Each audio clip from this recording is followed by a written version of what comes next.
نہیں بالکل نہیں, کیونکہ وہ اپنے حق سے مانگتا ہے. اس کا مطلب ہے کہ آپ کا ریلیشن جو ہے اس مانگنے کے جو سسٹم ہے, جو دستور بن چکا ہے, اس کو بدل دیتا ہے. بالکل ایسا ہی ہے. جو سڑک پر بھیک مانگنے والا آپ سے مانگتا ہے اس کا ریلیشن نہیں ہے, وہ جانتا نہیں ہے, وہ آپ کو یہ نہیں معلوم کہ اس کی بیک گراؤنڈ کیا ہے. جو الفاظ اس کے منہ سے نکلتے ہیں انہی کو سنتے ہوئے ہمارا دل نرم ہو جاتا ہے. بالکل. اور اس کے الفاظ کیا ہوتے ہیں ایک بھیک مانگنے والے کے, کیوں ہم بڑی خوشی سے دے دیتے ہیں, بڑا وہ بیچارہ پن. بالکل ایسا ہی ہے. اور پھر وہ آپ کو واسطے دیں گے, آپ کے بچوں کے, آپ کے ماں باپ کا واسطہ دیں گے کہ ان کے نام پہ کچھ ہمیں دے دو, اور پھر ساتھ میں وہ دعائیں دیتے ہیں. دعائیں. بالکل. لیکن یہ کیسی بات ہے کہ آپ سے کچھ پانے کے لیے وہ آپ کو دعائیں دیتے ہیں اور اپنا حال اتنا بگڑا ہے کہ اپنے لیے کچھ نہیں مانگ سکتے. اور وہ جو چیز ہے کہ وہ ہمیں بڑی خوبصورت زندگی, ہمیں فیوچر ہمارا دکھاتے ہیں, اس وجہ سے ہم ان کو دے دیتے ہیں. اور بچوں کے لیے یہ ایک ذمہ داری ہے, اس لیے ہم ان کو بھیک مانگنے والے کی طرح نہیں دیکھتے. اپنی اولاد ہے, آپ کے رشتہ دار ہیں, کوئی آپ سے عمر میں بڑا ہے, چھوٹا ہے, جب وہ آپ سے کچھ مانگتا ہے تو یہ ہماری ایک ذمہ داری بن جاتی ہے کہ میں نے اس کی اس ضرورت کو پورا کرنا ہے. اور پھر خدا کے کلام میں تو یہاں تک لکھا ہے کہ اگر تو قربان گاہ کی طرف جا رہا ہے اور تجھے یاد آ جاتا ہے کہ تیرا بھائی یا رشتہ دار تجھ سے ناراض ہے تو وہیں پر اپنی قربانی کو چھوڑ دے. اس سے پہلے کہ ہم خدا کو خوش کریں, پہلے اپنے بہن بھائیوں کا خیال کرنا یہ عبادت کا ایک حصہ ہے, یہ دعا کا ایک حصہ ہے, یہ خدا کے کلام کا ایک حصہ ہے کہ ان کے ساتھ آپ کی کوئی ناراضگی نہیں.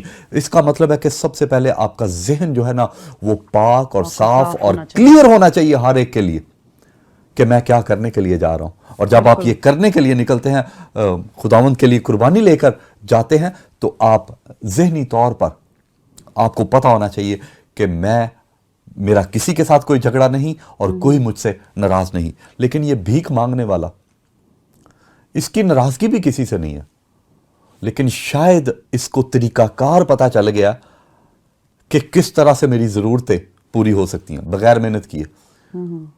بہت دفعہ پاکستان میں ہوتے ہوئے میں بھی بہت سارے غریبوں کو دے دیتا ہوں. میں نے محنت سے کمایا لیکن وہ محنت نہیں کر رہے, لیکن پھر بھی ان کو دے دیا جاتا ہے, کبھی کبھی ان کی حالت ایسی دیکھ کر. بالکل یہی میں کہنے والی تھی کہ کئی دفعہ کچھ ایسے معذور ہوتے ہیں یا کام نہیں کر سکتے یا بہت بوڑھے ہوتے ہیں, تو ہم لوگ یہ چیز دیکھ کر ان کو پھر دے دیتے ہیں. ہاں جی, مجھے یاد ہے کہ پاکستان اسلام آباد میں تھے تو ٹیکسی میں بیٹھے ہوئے تھے, تو وہاں پر ایک مانگنے وقت کے لیے بچہ آیا تو اس کے دونوں بازو نہیں تھے, تو ٹیکسی والے نے اس کو 20 روپے یوں ہاتھ میں پکڑ کے نا, تو اس نے اس کو کہا کہ اپنے بازو باہر نکال, یہ 20 روپے میں نے تجھے دینے. تو اس نے پتہ نہیں کس طرح سے یہ چیزیں باہر نکالی ہوئی تھی, تو وہ معذور لگتا تھا کہ اس کے بازو نہیں. اس نے یوں کر کے تو دونوں بازو باہر نکالے, اس نے 20 روپے اس کو دیے. تو کہتا جی دیکھا, ٹیکسی ڈرائیور یہ بتا رہا ہے, یہ ان کا طریقہ کار ہے کہ وہ کس طرح سے مانگتے ہیں. لیکن اب ہم یہ جاننے کی کوشش کریں گے کہ ایک مسیحی کو خدا سے کیسے مانگنا ہے. بالکل. عزیزو, کلام کی طرف آگے بڑھتے ہیں, اس سے پہلے ہم ایک چھوٹا سا بریک لیں گے.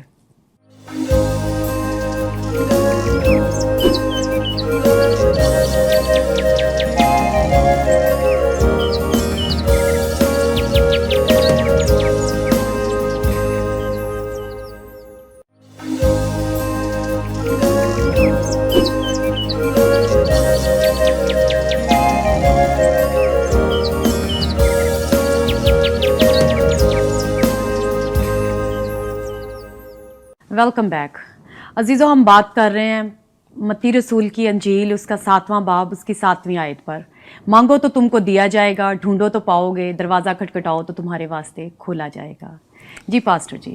ہاں جی, مانگو تو تم کو دیا جائے گا. ہم نے مانگنے والوں کی ایک ڈیٹیل دیکھی ہے کہ مانگنے والا کیا ہوتا ہے. بھکاری جسے ہم کہتے ہیں, سڑک پہ ملتے ہیں اور ان کی کوشش ہوتی ہے کہ ہر ایک آنے جانے والا ان کو ایک پیسے کی طرح نظر آتا ہے.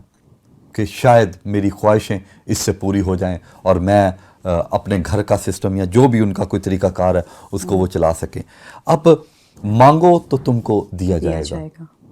لیکن میں سمجھتا ہوں کہ جب ان باتوں کی طرف خدا کا کلام چل رہا ہے تو اس سے پچھلا باب جو ہے اس میں لکھا ہوا ہے کہ پہلے ڈھونڈو تم اس کی بادشاہی, تو یہ ساری چیزیں تم کو ملتی جائیں گی. تو پھر مانگنے کی بات کہاں گئی؟ پھر مانگنا کیا ہے؟ ڈھونڈنا کیا ہے؟ دروازہ کہاں کھٹکھٹانا ہے؟ اپنے خدا یسوع مسیح کے پاس ہمیں جانا ہے. جب تک ہمیں اگر شفا کی ضرورت ہوتی ہے تو ہم ڈاکٹر کے پاس جاتے ہیں, ہاسپٹل جاتے ہیں. یہاں پر کچھ ڈھونڈنے کی بات ہو رہی ہے. انسان پیسہ اس لیے چاہتا ہے کہ اس کے گھر کا سسٹم ٹھیک نہیں چلتا, پھر وہ ایک نوکری سے دوسری نوکری ڈھونڈنے کی چکر میں رہتا ہے.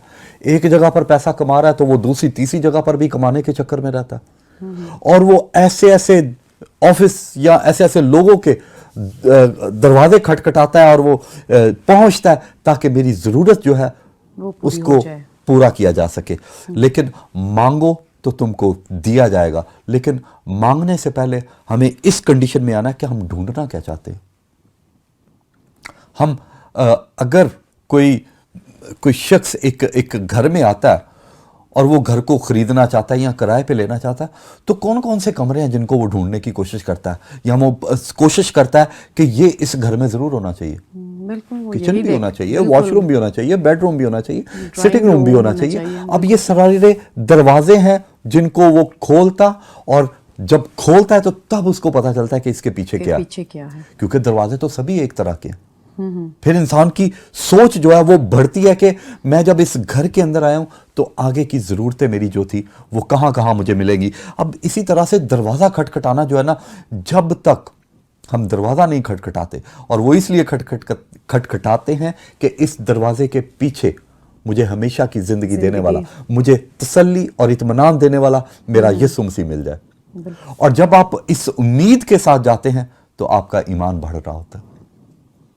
آج اس دنیا کے اندر لوگ مذہب ڈھونڈتے ہیں, لوگ نبی ڈھونڈتے ہیں, رسول ڈھونڈتے ہیں, پیری فقیری ڈھونڈتے ہیں, جادوگری کو ڈھونڈتے ہیں. لوگ اپنی زندگی میں اپنے اس جسم کو صرف اور صرف زیادہ دیر اس دنیا میں رکھنے کے لیے یہ سارے کام کرتے ہیں. بالکل, لوگ اسی جدوجہد میں ہیں کہ ہم کس طرح سے یہاں پر سکون پا سکیں.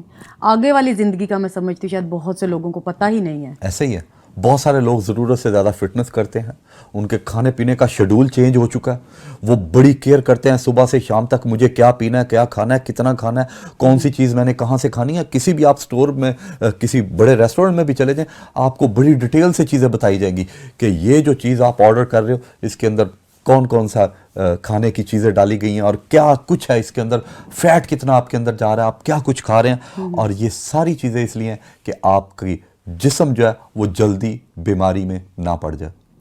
لیکن بات ہم کر رہے تھے مانگنے کی, ڈھونڈنے کی, دروازہ کھٹکھٹانے کی. یہ ساری چیزیں کیوں کرتا ہے ایک انسان؟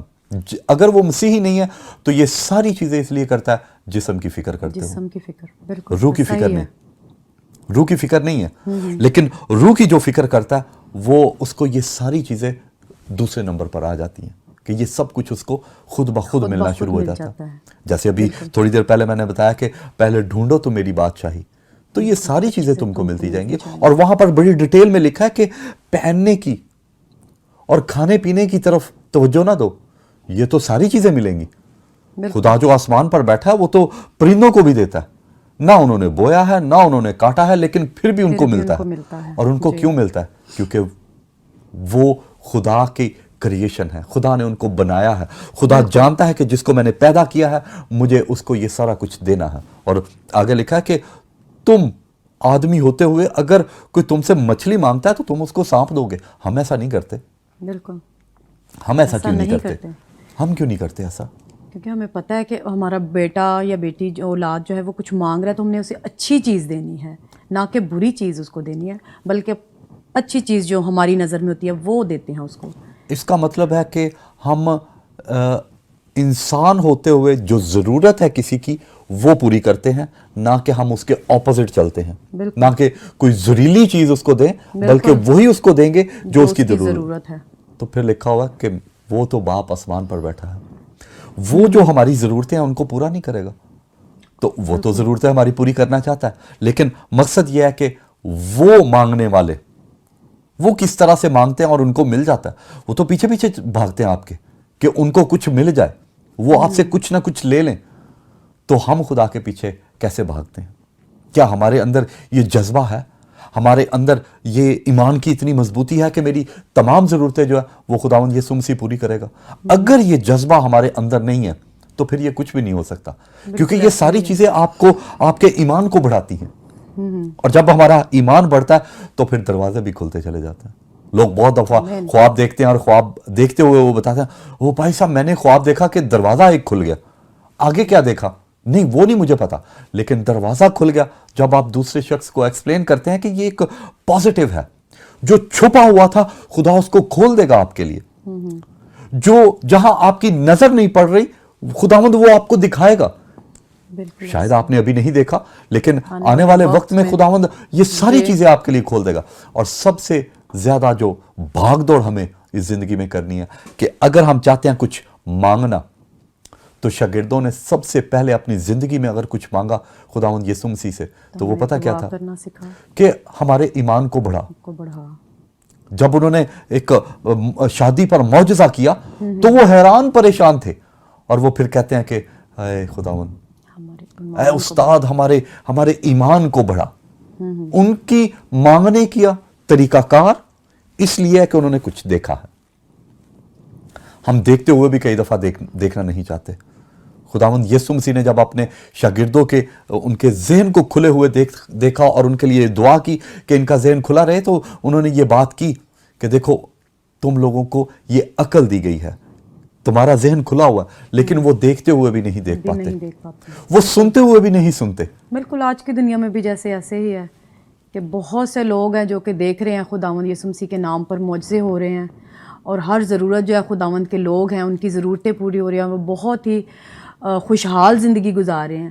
لیکن پھر بھی لوگ ان کی جو اس کامیابی کا وہ ہے وجہ, وہ کہتے ہیں کہ انہوں نے محنت کی ہے, خداوند کی برکتیں ان کو نظر نہیں آ رہی ہوتی. جی ایسا ہی, کیونکہ وہ خداوند کو جانتے نہیں ہیں. ایسا ہی ہے. تو بہت خوبصورت کلام ہے پاسٹر جی. اس سے پہلے کہ ہم کلام کی اور خوبصورت باتیں سنیں, ایک چھوٹا ہم بریک لیں گے. تو عزیزو کہیں نہ جائیے گا, ہمارے ساتھ رہیے گا. بریک کے بعد پھر ملتے ہیں.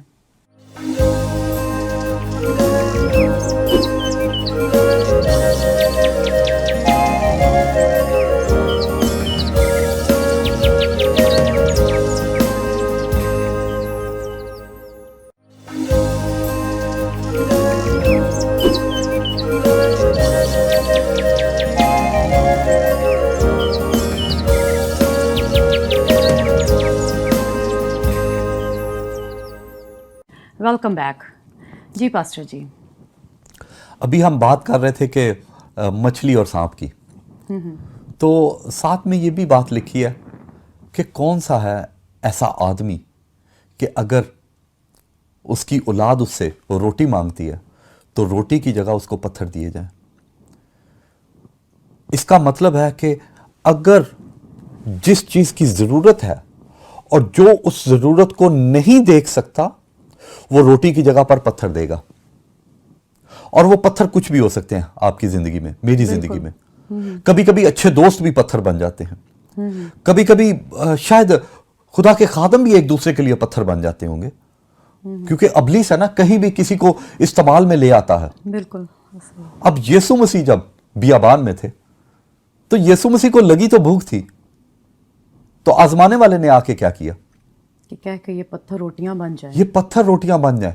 وہ کچھ خود سے دیکھنا چاہتا ہے کہ یہ کیا کرنا چاہتا ہے, یہ کیا کرے گا, لیکن یہ ضرورت اس کی یہ نہیں کہ اس کے کہنے سے یہ پتھر روٹیاں بنتے ہیں یا نہیں, بلکہ ابلیس کے ذہن کے اندر, اس کی سوچ کے اندر, اس کا جو سسٹم ہے وہ صرف اور صرف انسان کو تباہ و برباد کرنے کا ہے, اور وہ انسان کی ضرورت کی چیزیں اس کو نہیں دیتا.